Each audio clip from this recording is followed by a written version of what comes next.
Yeah, it's been a long time. Feels like anyway. For me to be with you guys. Appreciate you being here this morning and attending practice and watching it. Man, we got a lot to talk about, I think. So first, man, congratulations to Coach Pearl, his staff, and his players.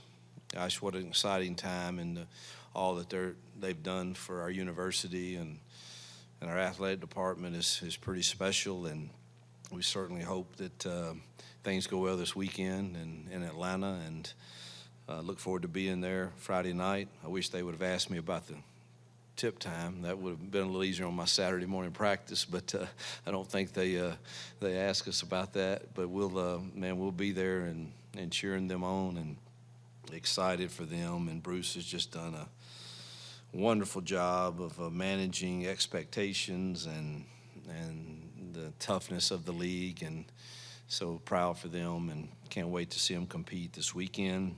Excited for Butch. Got his 300th win, and I've gotten to know him in this off season much better, and regret that I hadn't done that sooner, because I don't know of a better human being than Butch Thompson. And congratulations on their start too. And then Larry Vickers, the new women's basketball coach. I know everyone's excited about him and what he brings to our program here. Look forward to getting to know him. Thought Pro Day yesterday was incredible. Thought it was one of the better ones that I've been a part of. Thought our staff did a great job of organizing that for the NFL teams, and our kids seemed relaxed and confident, and thought they competed extremely well, tested well. And really, I mean, it was one of the better throwing sessions I've seen at Pro Day. I thought Peyton was excellent, as were the receivers. Very few balls were even on the ground, and I thought he threw it as well as I've seen him do. And so it's exciting to see our kids do that, to get opportunities at the next level. I don't think I've been able to speak publicly about Brother Chet other than at his memorial, and just want to take just a minute to say the impact he's had on so many lives throughout the years here at Auburn is pretty much legendary, and the impact will be felt forever. And just obviously he will be missed. He's very difficult to replace because of just the impact that he's had. But we've been very fortunate to replace him with a former player here that was trained under Brother Chet, really, and Mike Blanc. So we're excited to have him on board, and look forward to helping him continue in everything that Brother Chet was doing. So a lot of great things going on. Spring ball was we did 3 preliminary days of non-pads last week. And truthfully, I was watching Bruce's game with a group of friends and boosters at Moore's Mill, and they were all asking, all right, how was the first week? And truthfully, it was, I want to be careful, but it was really probably 3 of the better first practices that I've experienced in spring ball. And I think that has to do with the work that we put in February. We dedicated a lot more time to making sure our kids were good on install and individual stuff, and really thought it paid dividends in our first 3 outings. And today I thought they competed hard. We've got a lot to learn and clean up, but it was first day of pads, and thought the energy was good and we competed well.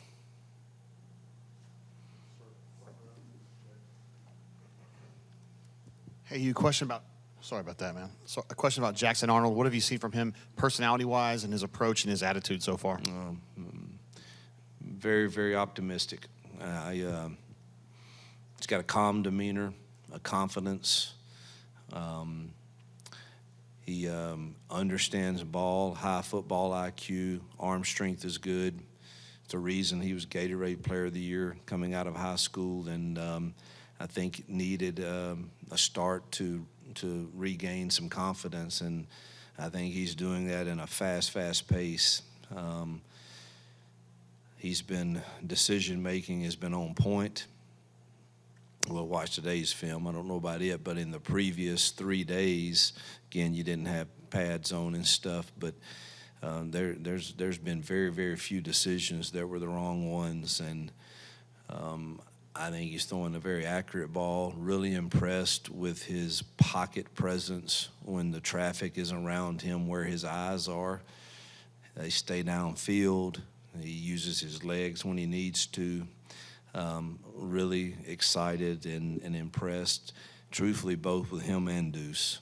Deuce's maturity is way farther along than what I even knew. And he is hungry to learn and always asking questions and always wanting to talk about how do I improve this and that, and is a extremely hard worker that you have to run off the field from trying. He throw too much. They're getting a lot of throws because there's only 2 of them right now, and you got to monitor that. But I'm really pleased with both of those guys right now. Coach, with the wide receivers, getting a lot of those guys back and then adding Singleton, what are you looking from them out of spring ball this week? They better make plays. If that room doesn't have success, we won't have success, but it is one of the more talented rooms I've ever been associated with. And, you know, somebody asked me the other day how I would rank that room versus DK Metcalf, A.J. Brown, Van Jefferson, Evan Ingram. I think it's a bit early for me to put all of that on them, but it rivals it. It's close, I think. You know, even like Malcolm and Perry, who just a second year in the same system with the same terminology, doing the same things, you see them now catching on. There were still times last year, you know, that, you know, Peyton's ready for Malcolm or Perry to do this, and it may not get exactly done, and now you start seeing them executing at a better level. So we are very much dependent upon that room having success.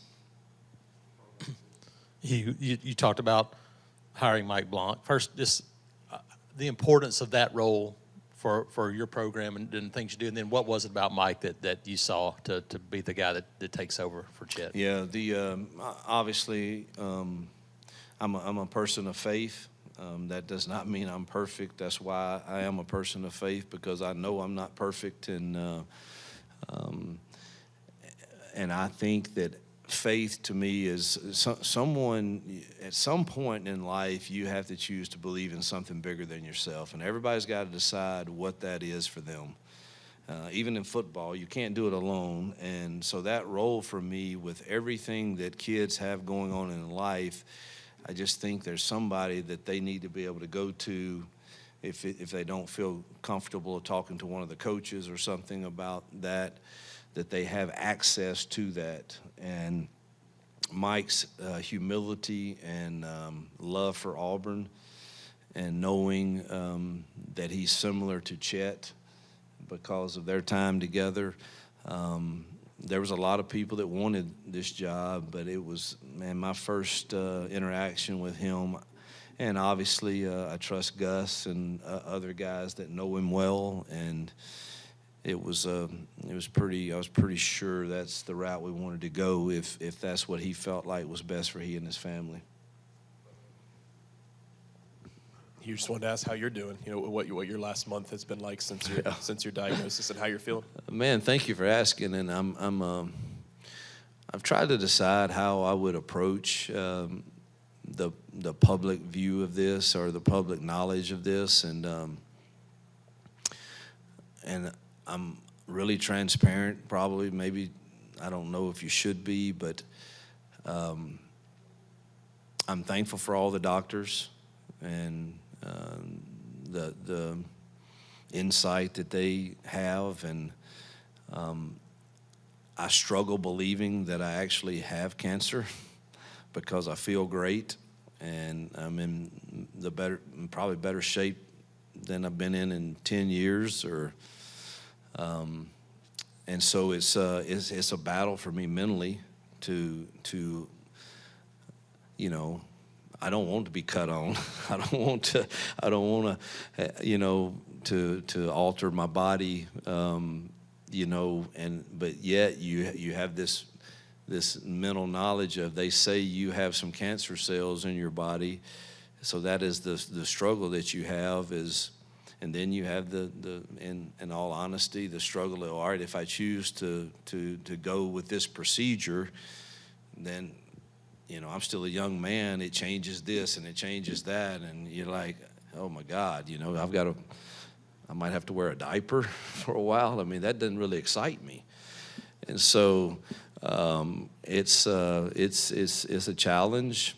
I had my 30 minutes to an hour of self-pity and anger probably, and then truthfully, I really flipped a switch and said, man, I get a chance to practice what I've preached for 33 years of how to walk through another challenge or a gut punch that you get or news that you get that you don't like, and I get to model that for our kids and staff, and so I right now I'm the challenge for Jill and I is really just what is the right next step. And I've talked to many people at every clinic in America have been very kind to reach out and give me their opinion, and in all honesty, I'll wind it up. I'm waiting on one more test to come back that really tells you the aggressiveness of these cells that are, and then that will kind of help me make the decision on,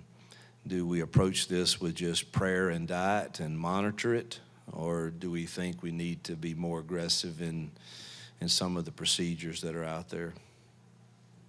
I'll be glad to update you when I know that. They said that test will take 3 to 4 weeks, and it's probably been off probably 2 weeks. So it should be here in something shortly. Hugh, I wanted to ask you a little more specifically about Singleton and just his speed and his acceleration really seemed to kind of jump out there. What have you kind of seen from that, and especially his athleticism? He makes defensive backs very uncomfortable. He's got some straight line speed along with some lateral quickness that's unique and pretty elite, and can use him in a lot of different ways. And I think he's added another dimension to our offense and is going to have a special year. You just wondering, where are you guys at health-wise right now, and is there anybody that y'all are not expecting to have with you guys this spring? Yeah, that's the unfortunate thing of spring. Is why I keep lobbying, and I will continue to lobby probably until I retire, to do away with spring ball and give us OTAs in June, where we can put pads on there for like 10 days, where you have everybody. I mean, right now we're without Connor Lew, DeMarcus Riddick, X at left tackle, Keldrick, Darrell. It's just it's some guys we're depending on that we're going to be without for pretty much all of spring, and I wish that wasn't the case. But every year you're going to have these surgeries in January or February from the season, and then you're without those guys. So I wish we could just train and do our individual work that we did like in February, and then us have some OTAs in June, during that first part of June, where you have everybody, even after the portal and all that, you really have your whole team, or high school kids that didn't mid-year enroll, they would get the opportunity to do that too. So yeah, we're without, and I'm sure Hollis Davidson we're without right now, and I'm sure there's others I can't, but some pretty key guys that Bryce Kane right now. So we're without some guys, and that is what it is. But we'll do the best we can getting them ready when they get back.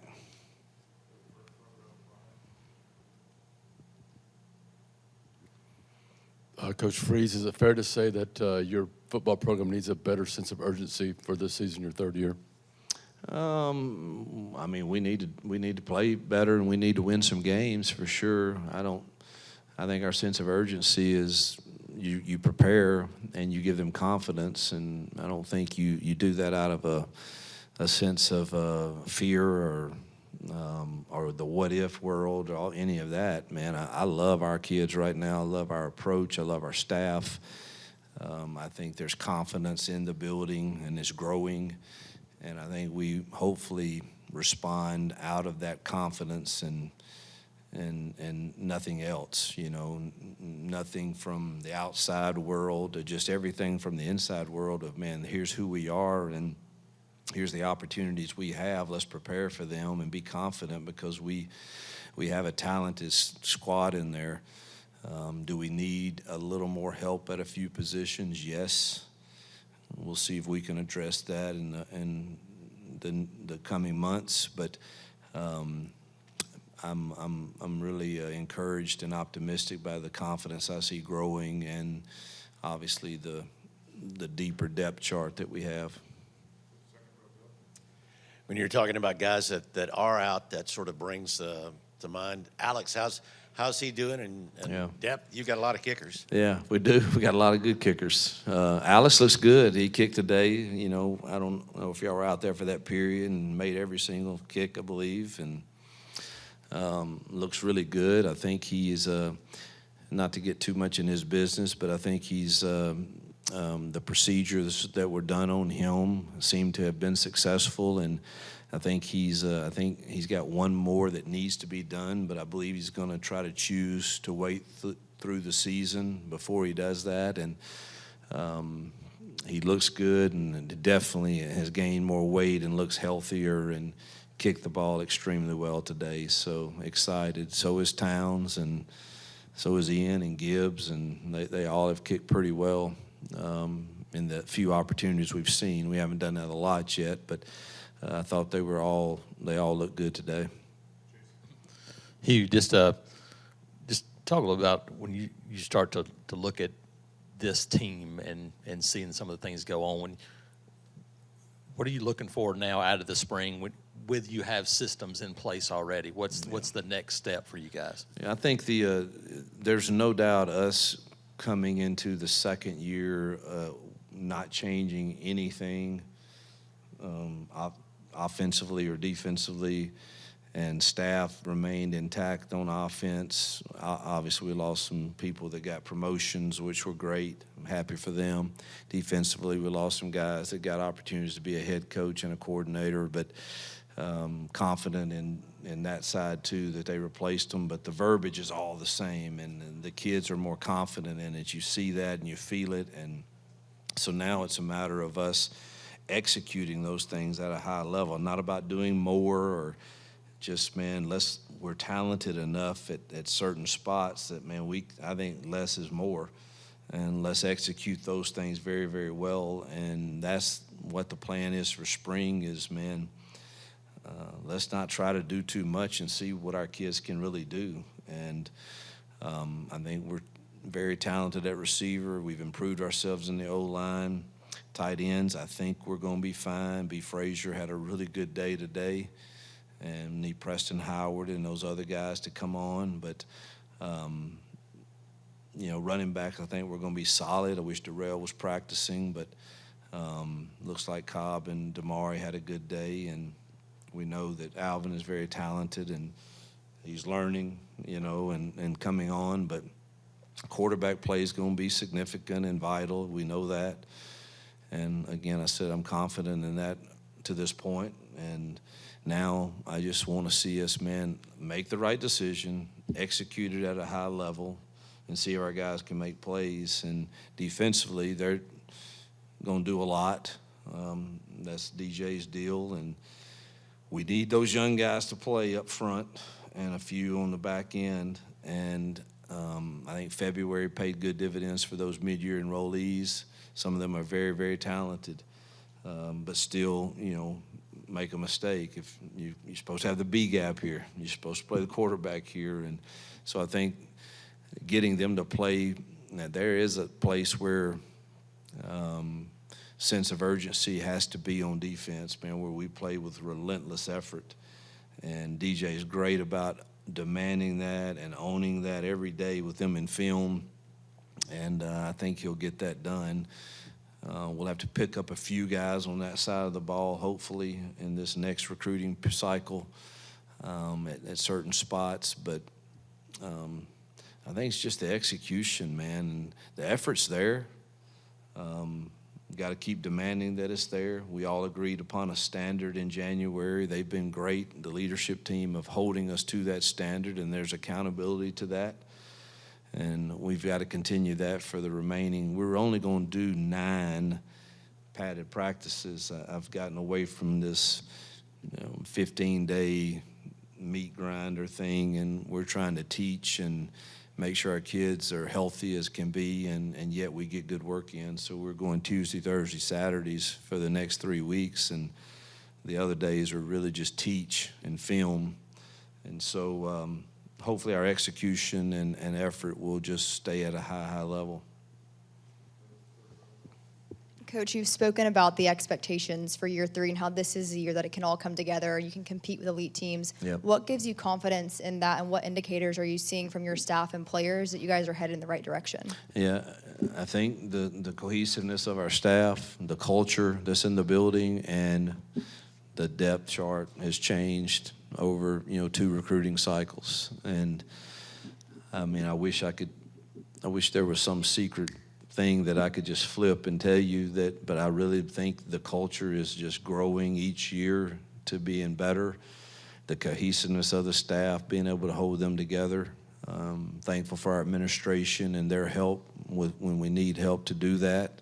John and Lee and those guys have been incredible in supporting us in that, and then our recruiting efforts. Everybody in this building and our Own to Victory team and everybody's pitched in to make a commitment to making sure that we continue to recruit at a level that matches rosters of the teams that are elite. And I said it would take 3 recruiting classes. We've had 2, and I feel much better about what you see on the field.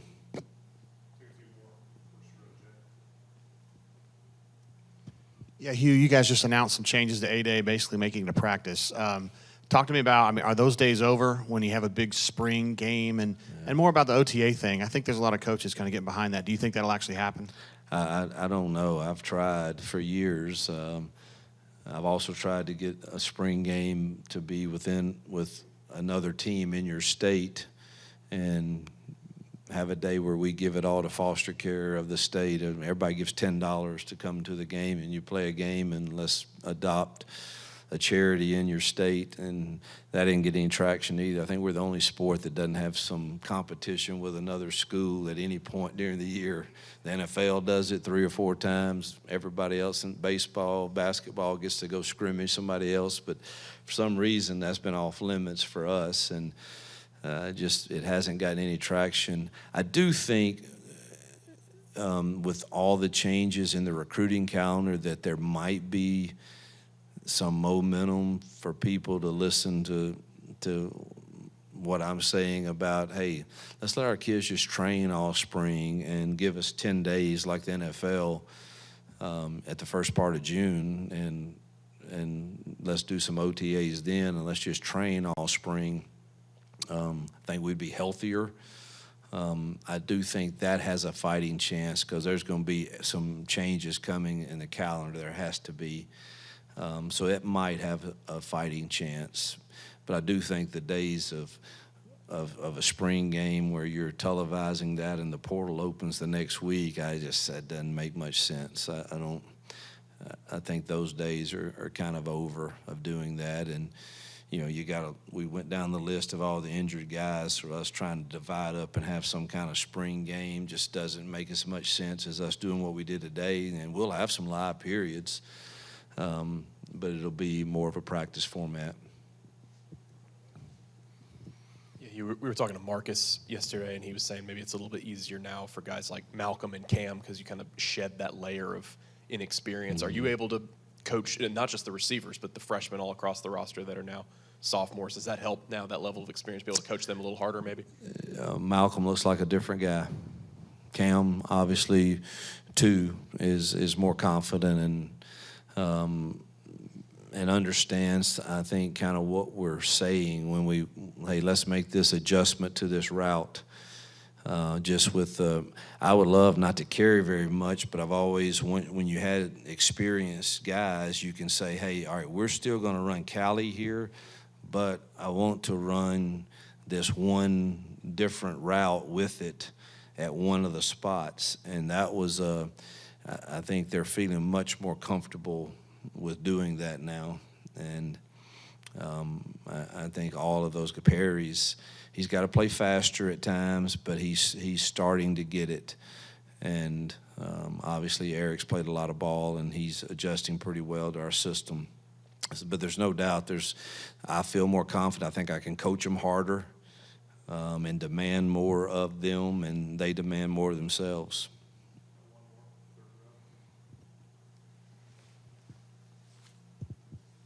Coach, kind of speaking on the wide receivers, we saw Sam Turner make some plays today. What would his role look like, especially with a loaded wide receiver group? Yeah, that's hard to tell.